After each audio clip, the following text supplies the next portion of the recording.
Olá, no programa de hoje, embates na TV que marcaram a história política brasileira. Nos primeiros anos de redemocratização do país, encontros entre candidatos a presidente na frente das câmeras se mostraram decisivos na luta pelo voto.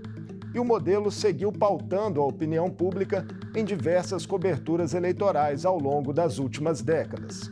Como ainda hoje, o formato dita estratégias de candidatos e marqueteiros nas disputas majoritárias, os desafios da organização e o papel que ele cumpre para a sociedade. Eu converso com o jornalista e diretor de jornalismo da Rede Bandeirantes, Fernando Mitre, autor do livro Debate na Veia, nos bastidores da TV, a democracia no centro do jogo, em lançamento pelas editoras Letra Selvagem e Cotter Editorial. Mitre, um prazer recebê-lo no Mundo Político da TV Assembleia. Seja muito bem-vindo. Prazer é meu. Mitre, grande prazer falar com você. Prazer é nosso. Mitre, aí do alto dos seus 60 anos de profissão, como é que você vê os impactos dos debates na TV desde que foram adotados em comparação com outros elementos tradicionais de campanhas, como comícios, horário eleitoral gratuito, agendas de rua? Ganhar debate, Mitre, significa ganhar voto? Nem sempre. Depende do conceito, do que é ganhar um debate. Se o debate é analisado e visto como um confronto, onde o mais violento, o mais agressivo, o mais irônico é o vitorioso, isso aí pode até dar a ideia de que o candidato que seguiu essa linha foi o vitorioso. É possível até que ele tenha sido vitorioso no debate enquanto confronto, mas se ele ganhou ou não voto é outra conversa. Há muitos casos, assim, comprovadamente, não tenho dúvida de falar sobre eles, há muitos casos em que o candidato mais agressivo, mais irônico, aquele que levou vantagem do ponto de vista do confronto, acabou perdendo o voto. Mas então, eles são importantes para a democracia. A avaliação de um debate exige uma certa sutileza na análise, entendeu? Mas eles são muito importantes para a democracia de qualquer forma, e mudaram um pouco o jogo desde que foram instituídos. Não, os debates são fundamentais e alguns são decisivos. Depende muito da circunstância da campanha, é evidente. Eu já tive debate aqui na Band que definiu a eleição, eu não tenho dúvida nenhuma. E já tive outros debates que definiram e mostraram para o telespectador caminhos da campanha eleitoral, o que viria a seguir. Ficou muito claro durante o debate. Por exemplo, o primeiro turno, se você observar bem, você pode notar ali um potencial de alianças para o segundo turno. O modo como um candidato trata o outro, etc. Você pode também observar aqueles candidatos que vão preparar uma armadilha um pouco mais agressiva para o candidato que represente o maior perigo para ele. Então, tem uma série de informações que você tira de um debate. E cada debate é um debate, não tem um padrão assim, de avaliação. Depende muito da circunstância da campanha. Nós tivemos aqui um debate, por exemplo, entre o Mário Covas e o Paulo Maluf para o governo de São Paulo. Esse debate definiu a eleição. Eles entraram para o debate com 7 pontos a favor do Maluf na última pesquisa e saíram do debate com 7 pontos a favor do Mário Covas, como se comprovou depois. Quer dizer, o debate virou o jogo eleitoral. Isso pode acontecer. Tivemos um debate do Lula com o Alckmin. Foi um debate que, na minha opinião, definiu os caminhos daquele segundo turno. O Alckmin perdeu nesse debate todas as possibilidades de crescimento, eu não tenho dúvida disso. E ele, no debate, ele foi muito agressivo, muito irônico, até saiu um pouco do estilo dele, e muitos telespectadores entenderam, muitos seguidores, muitos eleitores do Alckmin entenderam ali naquele momento que ele estava ganhando o debate, mas estava perdendo o voto. Então esse debate foi de 2006, Mitre? E falando em debates decisivos, o livro também começa com histórias sobre aquele fatídico último debate entre Collor e Lula ali em 1989. O quanto ele, de fato, Mitre, desequilibrou aquela eleição que marcava ali a retomada democrática do país. Aquele debate, eu diria o seguinte, aquele segundo turno, o tempo todo ele estava muito equilibrado. Ele estava muito equilibrado.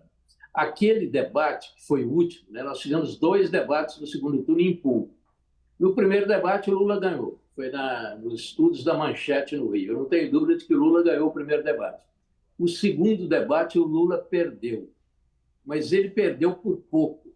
E houve aquela edição da Globo que acertou no ganhador. O ganhador foi o Collor, mas errou no placar. Não foi uma vitória tão ostensiva como a Globo apresentou. Naquele debate, eu fui para a ilha e editei aqui para a Band, para o Jornal da Band.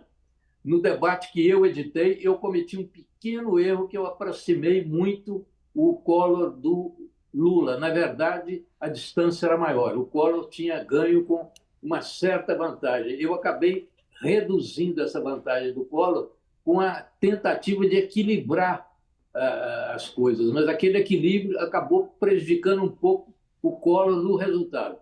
Eu coloquei o debate como vitória do Collor, mas uma vitória por muito pouco. Foi maior do que aquele placar que eu sugeri ali na minha edição. A Globo errou mais. A Globo pôs como se fosse uma goleada para o Collor. Não foi uma goleada tão grande assim. Mitre, com o passar dos anos, né, muitos candidatos passaram a adotar a tática de, estando muito à frente nas pesquisas, fugirem dos debates, né? E também a gente observou um certo engessamento de regras. Essas duas questões esvaziaram em alguma medida a importância dos debates? Eu acredito que não. E houve uma mudança muito grande. Se você pegar a história dos debates, vamos começar em 1989, onde nós fizemos o primeiro debate da história do Brasil entre candidatos à presidência da República. Fizemos o primeiro aqui na Band, fizemos o segundo, fizemos o terceiro, fizemos o quarto. Ali foi o grande momento, digamos assim, democrático daquela campanha. Foi depois de 20 anos de ditadura, nós fizemos aquele desfile democrático nos estúdios da Band 4 vezes. Então, foi uma coisa, para mim, foi uma emoção muito grande e aquilo representou um marco na nossa história da televisão e da política brasileira. Mas o que aconteceu ali? Aquelas primeiras regras que nós usamos no primeiro debate, elas eram muito improvisadas. Aliás, até ajudaram a promover um espetáculo, porque aquele primeiro debate foi um espetáculo. Muitas vezes pelas regras mal organizadas. É lembrado até hoje, né? Vários embates verbais ali hoje são muito lembrados. É um debate que as pessoas veem e se divertem. Foi um debate que mexeu muito com a população, mexeu muito com o humor da campanha, interferiu na campanha. Mas aquelas regras, Marco, elas foram desaparecendo. Hoje não tem nada parecido com aquilo.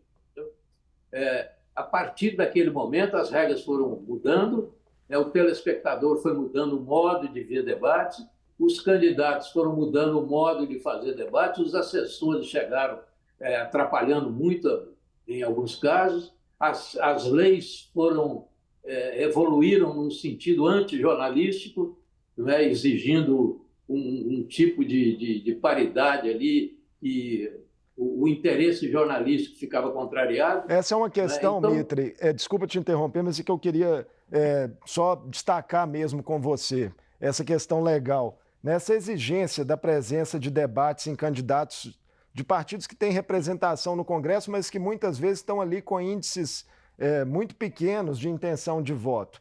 Na sua avaliação, isso fortalece a democracia ou piora a qualidade dos debates? Eu acho que não, que piora a qualidade dos debates, eu não tenho dúvida nenhuma. Agora, também reconheço que dá uma oportunidade aos candidatos que têm menos possibilidades. Então, tem esse lado. Essa lei não é uma lei jornalística, porque jornalisticamente você fica prejudicado. É evidente, se você tem 5 candidatos, 3 com grandes possibilidades, muito bem nas pesquisas, e você é obrigado a colocar 5 candidatos ali, é uma tristeza. Tem vemos 2 as dobradinhas também, né? Acaba acontecendo muitas dobradinhas, né? De candidatos, às vezes com pouca intenção de voto, atuando para favorecer outro, deliberadamente. Exatamente. Tem esse tipo de compadrio, que é acertados nem sempre de maneira ética, etc. Então, tudo isso prejudica. Eu não tenho dúvida nenhuma. O primeiro turno ele é complicado, porque ele vem com 5, 6, 7, eu já fiz debate até com 9, 10 candidatos. Não é? É claro que eu tenho algumas saídas que às vezes eu consigo usar que melhoram um pouco o problema. Mas, de um modo geral, não é o ideal. Um debate no primeiro turno, geralmente, ele é frustrante. Que tipo Ele de é saídas são essas, né, nenhuma. que você usa para tentar minimizar esse impacto? Eu não gosto de contar meus truques, não, viu, cara? Pois é, não Mas dá informação para a concorrência. Eu tenho alguns, entendeu? Que melhoram um pouco, atenuam um pouco a camisa de força, entendeu? Agora, o debate do segundo turno, esse não tem erro. O debate do segundo turno são 2 candidatos, é um confronto ali permanente. Né? Durante 2 horas, um candidato não foge do outro, não tem como.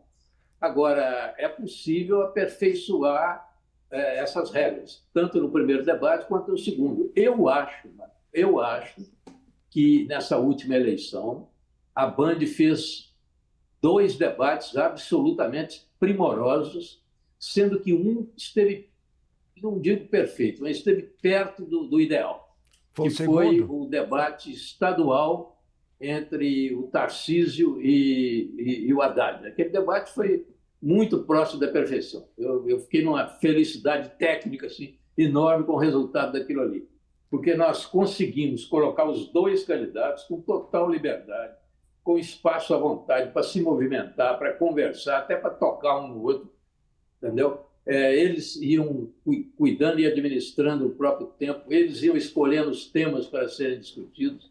Então, e eles se comportaram muito bem. Então, era um ótimo estádio, ótimas regras, um ótimo juiz, que foi o âncora, e os 2 times jogaram muito bem. Aquele debate foi maravilhoso. Inspirado no sucesso desse debate, o Lula e o Bolsonaro aceitaram usar as mesmas regras no debate deles, que aconteceu alguns dias depois, que foi um debate também excelente. Então, o que eu acho é o seguinte, a Band encerrou essa fase, né, de debates com uma nova proposta de forma de debate que não pode mais ser ignorada. Qualquer debate que for feito no Brasil, em qualquer televisão do Brasil, vai ter que levar em consideração a experiência da Band em 2022. Foram debates excelentes. Porque o que é um debate? O debate é um momento em que você dá ao telespectador uma oportunidade para o telespectador, diante de todos os candidatos, ele poder avaliar estilos, ideias, programas e mais, poder avaliar também a relação de um com o outro. Isso também é revelador. E quanto mais liberdade os candidatos tiverem para se mostrar, melhor para o telespectador e melhor para a democracia. Eu acho que o estilo que as regras que nós adotamos em 2022 são regras muito importantes. Então, eu acho que essas regras renovaram os debates no Brasil. Mitre, você afirma na obra que a eleição de 2022 foi a mais difícil que você cobriu em 45 anos como diretor de redações. Por que você chegou a essa constatação? Bom, é muito simples, né? Eu acho que foi a cobertura eleitoral mais difícil, não só para mim, para qualquer diretor de jornalismo no Brasil, com aquele ambiente que tomou conta do país, aquela polarização, onde o ódio esteve presente em grande parte da campanha. Né? O país ficou dividido de uma maneira que eu considero lamentável. Né? O adversário virou inimigo e vice-versa, e isso pesou demais. E para você fazer uma cobertura tentando dar ao telespectador a realidade do dia a dia, evitando armadilhas, porque as armadilhas apareciam o tempo todo, falsos dossiês jogados aqui, jogados ali, entende? Muita dificuldade, muita pressão de todo tipo, entende? Foi muito difícil, né? Foi muito difícil. Eu conto aí no livro alguns episódios, né, em que eu vivi momentos de grande tensão. Agora, em outras eleições também, não com a dimensão e com a intensidade de 2022. Mas na eleição de 89, por exemplo, na véspera da eleição, na véspera do dia de votar, eu recebi uma foto da polícia com os sequestradores do Abílio Diniz com a camisa do PT. E estava na hora do jornal entrar no ar. O que eu faço com um troço desse? Boto no ar? Entendeu? Eu olhei e falei, não é possível que não tenha sido uma fake essa história toda. Né? E aí eu conto no livro o que aconteceu e a solução que eu dei. Foi muito difícil aquele momento. E esse ano de 2022 também foi muito difícil. Houve denúncias que não se consubstanciavam em realidade, o jornal entrando no ar na hora, entrevistas ao vivo com grandes mentiras, o que você faz com isso e tal. Foi muito difícil, mas eu acho que a cobertura da Band, por isso mesmo, foi uma cobertura exemplar. Eu achei que foi uma cobertura equilibrada, tanto que quando eu comecei a fazer as reuniões com o lado do Bolsonaro e com o lado do Lula, eu não tive dificuldade nenhuma em me relacionar com os dois lados. Só isso é prova de que a Band cumpriu o seu dever com bastante precisão. Mas você não teve dificuldade de se relacionar, né? Mas no próprio livro você relata muitas dificuldades para conseguir acertar com as equipes dos dois candidatos, de Lula e Bolsonaro, para estarem nos debates.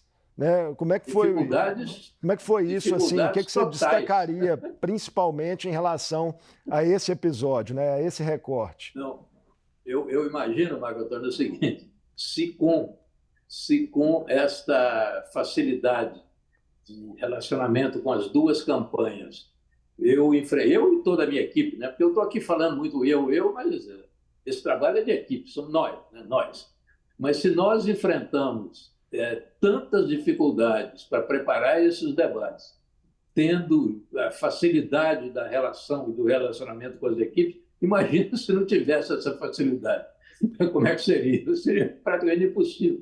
O debate presidencial, Bolsonaro e Lula, esse debate morreu no sábado. No sábado o debate caiu, não ia ter debate, o debate era domingo. Faltavam 24 horas para o debate e ele caiu.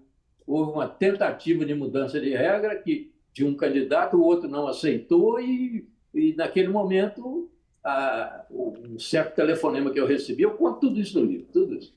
Eu recebi um telefonema de então o candidato não vai. E era sábado às 4 horas da tarde. O debate ia ser domingo às 8, 9. Né? Então eu vivi esse drama até a meia-noite resolvendo tudo e teve o debate, não mudou a regra e ficou o que tinha sido combinado. E é só um exemplo que eu conto em detalhes no livro. Mitre, aproveitando, né, sua presença nessa entrevista, né, você tem uma perspectiva histórica que a gente não pode desprezar. Quão perto o Brasil esteve, Mitre, na sua leitura, de um novo golpe de Estado nesse último ciclo de poder? Aí são duas coisas diferentes. Uma é o seguinte: algumas pessoas estiveram perto de dar um golpe, de tentar um golpe? Essa é uma pergunta. A outra, havia condições para golpe? A segunda pergunta eu respondo com tranquilidade: não.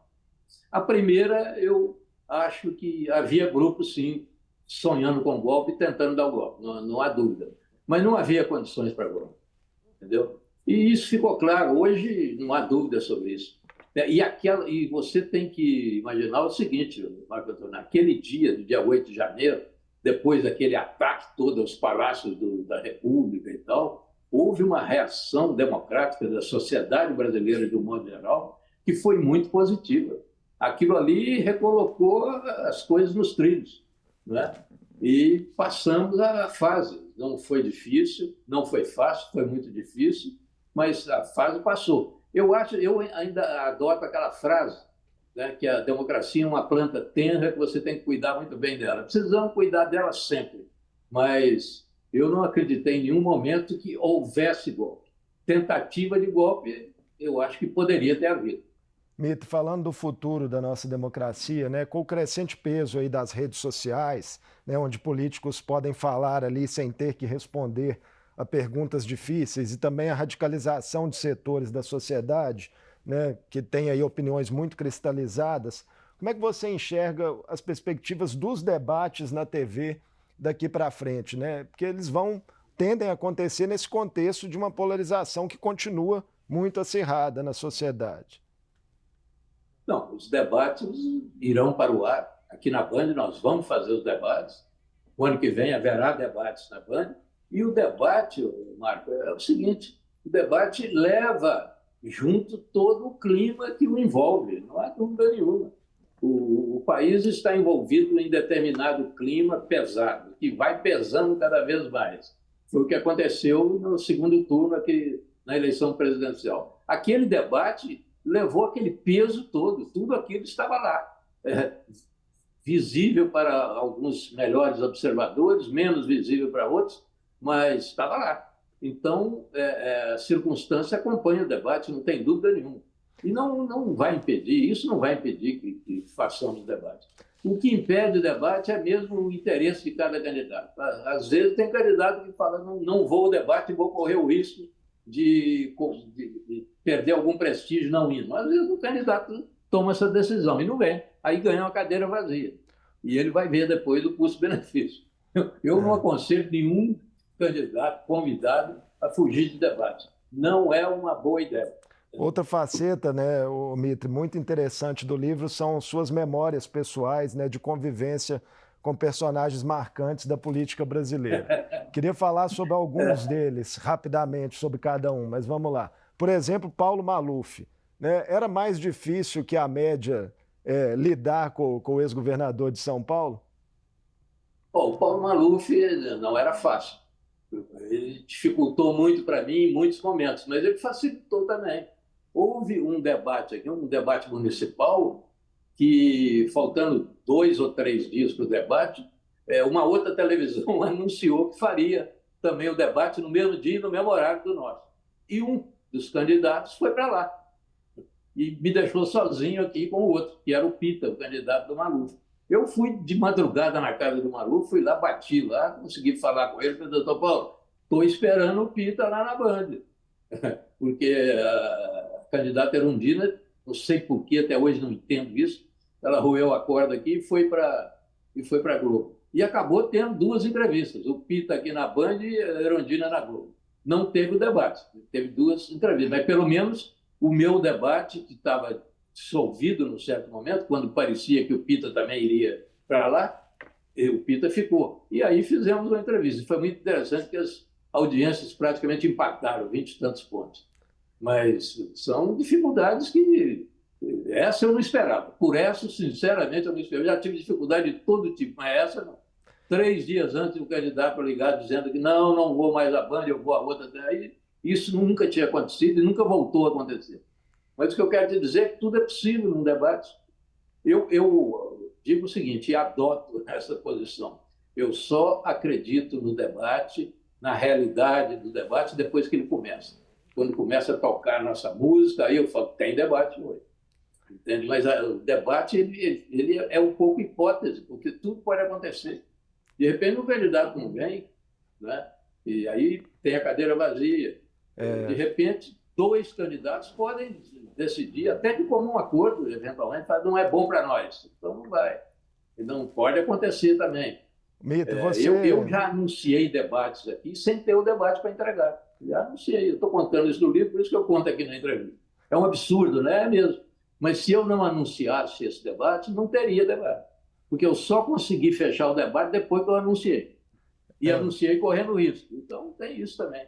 Dando um spoiler aí, esse debate é de 2010, mas o leitor que lê o livro vai ter essa informação lá. O mineiro aquilo que eu conto e que eu fiz, eu nunca na minha vida imaginei que teria que fazer. Pois é, tem muita história interessante ali. Mitre, você é mineiro, né? E queria saber um pouco das suas lembranças, né, de Tancredo Neves, que nunca participou de um debate na TV. Né? Quais foram suas maiores lembranças assim da convivência com ele? Eu tive uma boa convivência com o Tancredo, né?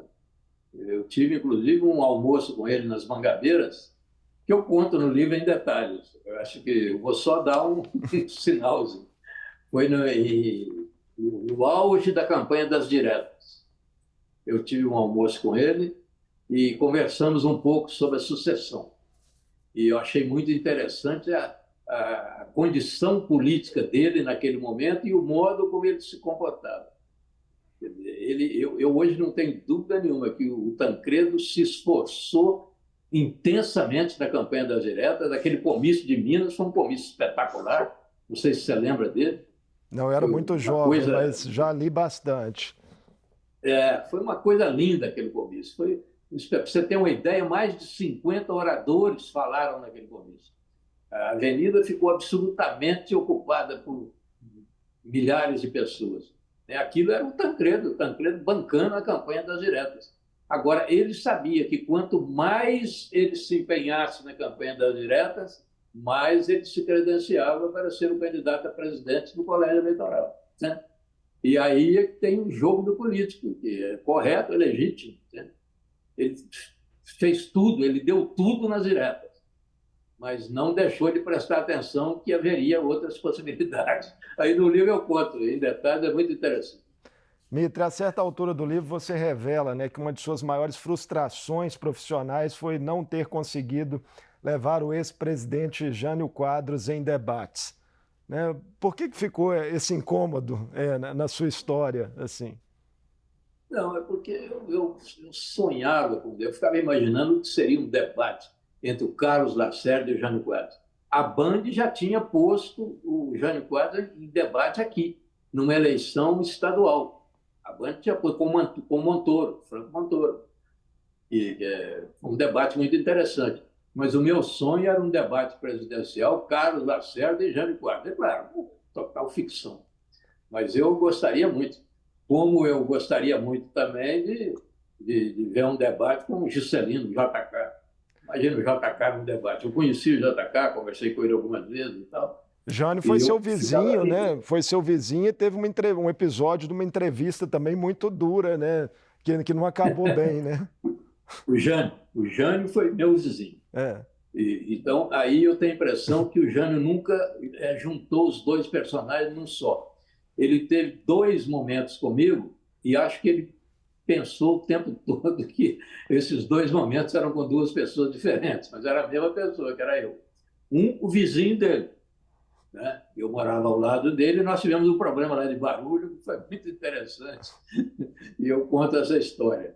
E tivemos um outro problema quando ele era candidato a prefeito, depois de ter renunciado, que eu fui entrevistá-lo e ele me deu uma entrevista, me recebeu lá e tal, e durante a entrevista nós quebramos o pau e ele me expulsou. Ele me expulsou da entrevista. Outro caso que está no livro.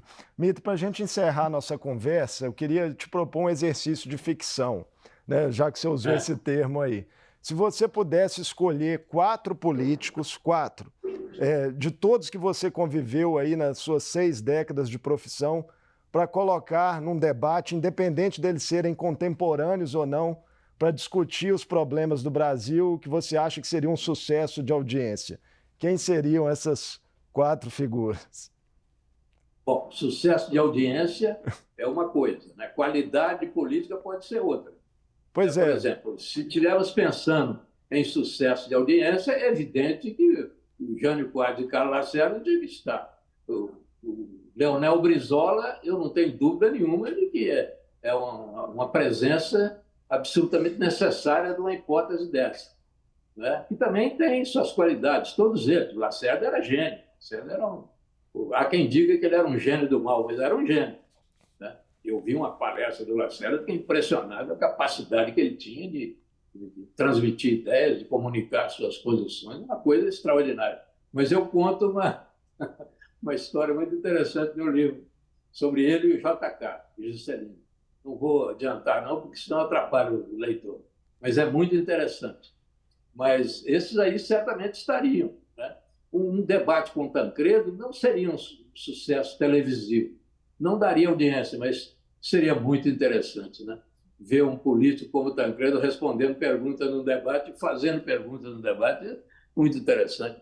Um exercício maravilhoso seria analisar o comportamento de um político como o Tancredo num debate eleitoral. Enfim, o Brasil tem bons quadros para a audiência em debate, né? Não há dúvida nenhuma. Mesmo o Lula é muito bom debatedor.